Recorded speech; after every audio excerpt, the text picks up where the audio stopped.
7 horas 31 minutos, 7 horas 31 minutos, bom dia, eu sou Ricardo Boechat, é a Band News FM, nós vamos ficar juntos até às 9, qualquer coisa da matina, não é não, Felipe Bueno? Tipo isso, né, Boechat? Tipo isso, né? Quem gosta de coisa muito pontual é suíço, inglês, né?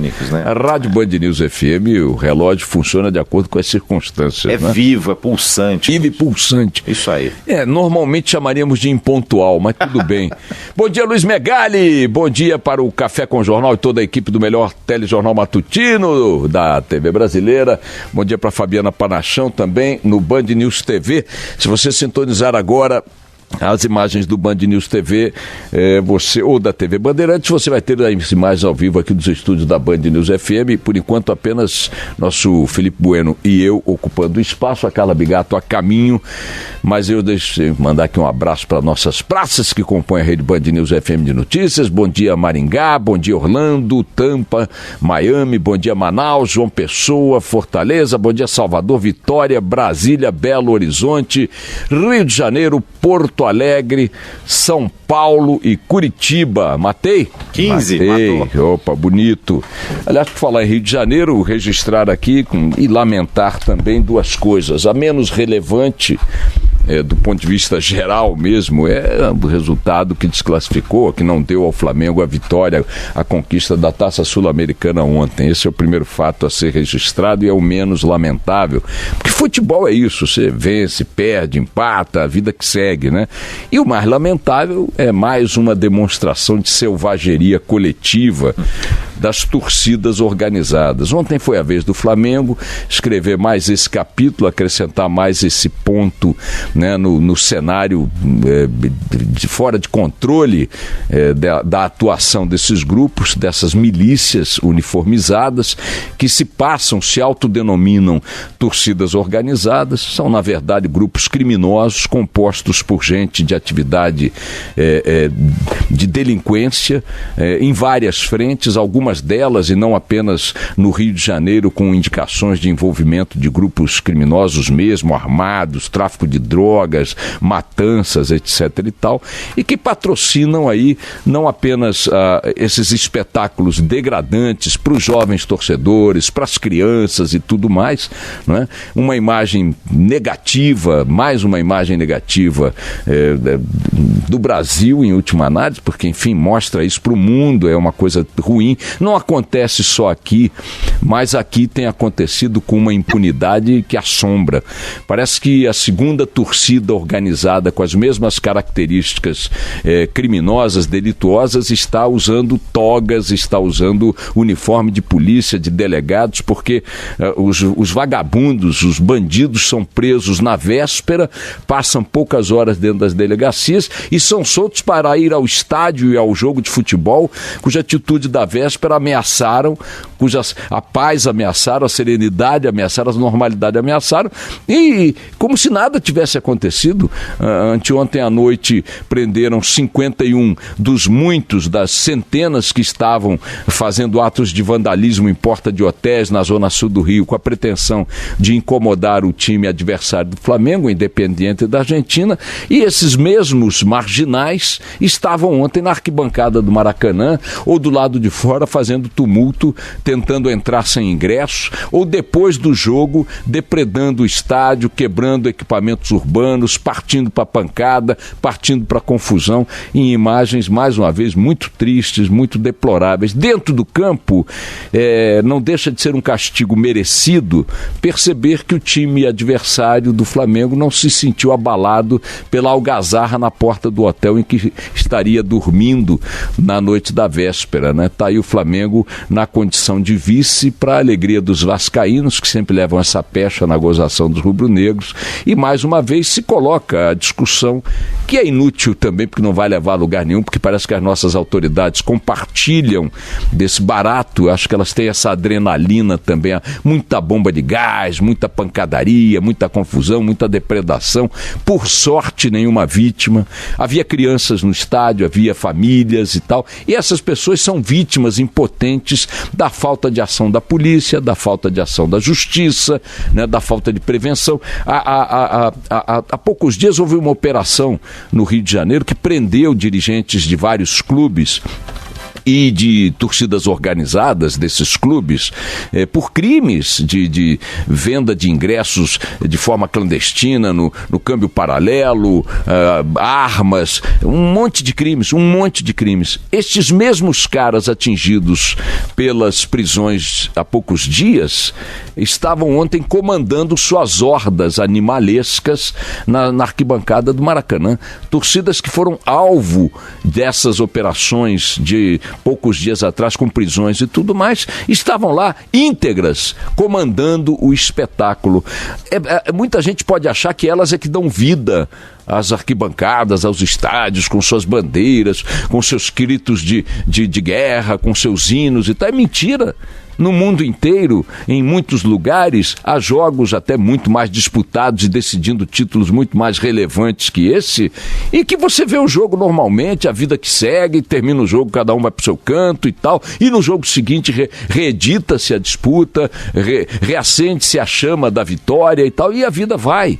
Aqui não, os estádios estão tomados por essas hordas, por esses marginais, da mesma forma que muitas comunidades pobres estão tomadas territorialmente por organizações, grupos criminosos, com uma reação muito semelhante da justiça e da polícia, reação esta que não leva a nenhuma prevenção, a nenhum trabalho de inteligência, a nenhum trabalho de infiltração, a nenhum trabalho que permita qualquer consequência que impeça, limite, iniba a autonomia, né? A ousadia de caras que têm nome reconhecido, imagem. Você pega as imagens dos tumultos, dos quebra-quebra, das pancadarias, dos assassinatos, das brigas campais, os caras estão lá, as imagens deles estão lá, eles são identificados, muitos estão fichados, nem impedidos de ver os jogos eles são, nem isso. Que se dê pelo menos essa punição quase escolar. É uma punição que você aplicaria ao teu filho dentro de casa. Fez uma arruaça, fez uma coisa, tirou uma nota baixa, não vai ver o jogo do seu time. Não vai participar da brincadeira que você estava querendo participar. Contra esses marginais perigosos, facínoras, assassinos, vagabundos, porque para estar em porta de hotel durante a noite e madrugada de um dia de semana, o que é um cara desse? Que ocupação tem? E não acontece nada. E não acontece nada, é a crônica de uma tragédia anunciada. Lamentável que tudo isso tenha acontecido no Rio de Janeiro sem nenhuma consequência e que seja apenas, repito, mais um capítulo do domínio, do predomínio das impunes quadrilhas de torcedores organizados no futebol brasileiro. Isso a gente vê toda hora em todos os estádios, envolvendo todos os clubes, né? A cereja do bolo, me perdoem os rubro-negros, mas é o castigo da derrota. Bem feito e bem feito. Porque uma reação efetiva do clube, uma reação efetiva da nação rubro-negra contra esses vagabundos já teria pelo menos inibido alguma coisa. Isto sem colocar sobre eles a responsabilidade maior. Repito, continua sendo da justiça e da polícia, que nada fazem. Lavam as mãos e lavando as mãos se acumpliciam com esse tipo de coisa. Queria fazer um rápido registro aqui para algumas coisinhas que estão aí no noticiário geral. O governo batendo cabeça ontem em relação à data de votação da reforma da Previdência, enquanto o Palácio do Planalto se empenha distribuindo verbas, cargos, favores, promessas, numa investida política que corresponde a 100% do seu esforço, da sua capacidade de mobilização, o presidente da República fazendo discurso, convocando o apoio de vereadores, de prefeitos, de empresários para pressionar deputados a votarem. Aí vem o líder do governo no Senado, o senhor Romero Suruba Jucá, e diz que não, a votação vai ser ano que vem. 2 minutos depois, o Palácio do Planalto solta uma nota dizendo que não é nada disso, que vai votar esse ano, que tem que aprovar esse ano, que a reforma é inadiável, bababá. O que isso mostra, minha gente? Mostra duas coisas. Primeiro que, evidentemente, que dentro do próprio governo sabe-se que o discurso vota já, o próprio Rodrigo Maia, aliado do Planalto, tem dito que não dá ainda para botar na votação, que o quadro melhorou um pouquinho, mas não tem votos ainda, que botar a votação agora para perder é uma tragédia, não é uma tentativa, é um desastre, e agora o Romero Jucá dizendo a mesma coisa em relação ao adiamento. O fato objetivo me parece bastante plausível prever que a reforma não vai ser votada este ano, portanto a principal bandeira do governo Temer malogrará na legislatura atual. Duvido que, não sendo votada agora, seja votada com alguma chance de sucesso num ano eleitoral, vamos ver, mas acho pouco provável também, assim como acho impossível que o próximo presidente da República, seja ele quem for, até mesmo o mais aguerrido esquerdista, vote a reforma da Previdência. Eu não tenho nenhuma dúvida que, se for o Lula, ele vai fazer, se for o Ciro, ele vai fazer, se for o Bolsonaro, vai fazer, se for um candidato, o Alckmin vai fazer, e por aí vai. A reforma da Previdência, não sei se esta que está proposta ou qualquer outra, é uma medida inadiável, se não como reforma em si, mas como ações que impliquem salvar a Previdência da insolvência em que ela está colocada e caminhando para um precipício ainda maior. O outro fato que eu queria registrar foi uma declaração do Ciro Gomes, que repercutiu, tem reportagem do Ricardo Galhardo e do Tiago Faria na Folha de São Paulo hoje, em que o Ciro Gomes, candidato também à presidência da República, diz que justiça boa é justiça rápida, apoiando, a meu ver, com um argumento que vale para todo mundo sempre diz que justiça boa é justiça rápida, mas no caso do Lula, aplicado ao caso do Lula, este pleito de 100% dos brasileiros, especialmente os advogados, é um pleito que não soa bem no momento. Os lulistas e seus advogados acham que a celeridade do processo no TRF4, né, lá do Rio Grande do Sul, é o que vai julgar a segunda instância da prisão do Lula. Essa rapidez indica um viés condenatório. É importante chamar a atenção, o Pablo estava me mostrando isso, o UOL fez uma matéria hoje, outras já saíram com a mesma análise há algum tempo atrás, dizendo que a tendência deste colegiado, desta turma, melhor dizendo, do TRF4, que esses 3 desembargadores federais que vão julgar o Lula, a tendência histórica deles tem sido manter as condenações do Sérgio Moro. Portanto, é muito provável, mantida esta tendência, que a condenação a 9 meses e 6 anos de prisão seja mantida, se não neste tempo todo, mas pode até diminuir ou aumentar, mas a condenação em si, que é a que produz o efeito jurídico para fins de impedimento possível da candidatura, esta condenação vai ser confirmada por esta turma que começa esse julgamento dia 24 de janeiro. Ainda assim, vários jornais hoje publicam quais são os desdobramentos possíveis do processo do Lula à luz da possível também condenação em janeiro. E ninguém consegue cravar um prognóstico fechado que afirme o seguinte: a condenação equivalerá à sua exclusão da disputa pelo Palácio do Planalto em 2018?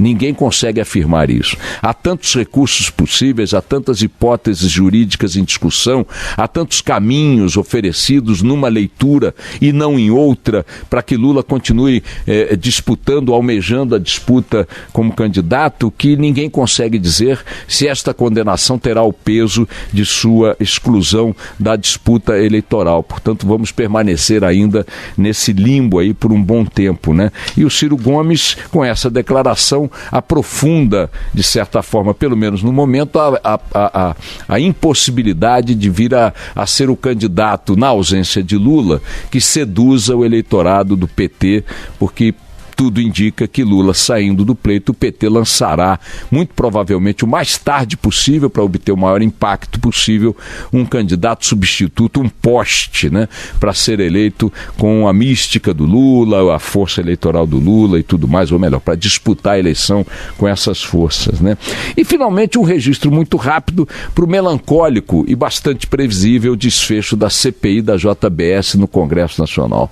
Essa CPI foi uma vergonha vergonha, como tantas outras CPIs aconteceram. Ela tinha a pretensão, segundo o seu próprio enunciado, de investigar no prazo de 120 dias, prorrogáveis por mais 60 dias, irregularidades envolvendo a JBS em operações realizadas com o BNDES entre 2007 e 2016. Quem quer que pegue o relatório final da CPI conduzida por essa figura caricata chamado Carlos Marum, vai ver que ali não tem nada que diga respeito, ou tem quase nada que diga respeito ao propósito que justificou a instalação dessa CPI.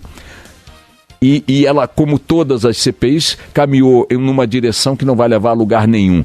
O indiciamento do Janot Marum recuou, pedia indiciamento do ex-procurador-geral da República e recuou diante das reações evidentes, recuou do pedido de indiciamento do procurador Eduardo Pelela, que era o chefe de gabinete do Janot. Não conseguiu avançar em absolutamente nada na investigação, esta sim necessária, da natureza, dos bastidores dos contratos da JBS com o BNDES, e encerra o seu capítulo, a sua existência, tendo produzido muita despesa, muita viagem inútil de depoente em avião da Polícia Federal, muito oba-oba na imprensa, muito blá-blá-blá, muita bravata na TV Congresso, TV Senado, TV Câmara, sei lá o quê, e zero. Pode rasgar o relatório final, jogar na privada, que não vai adiantar rigorosamente nada, é a mesma coisa ele sendo mantido como está. Muita bobagem, muita perda de tempo. Vamos lá.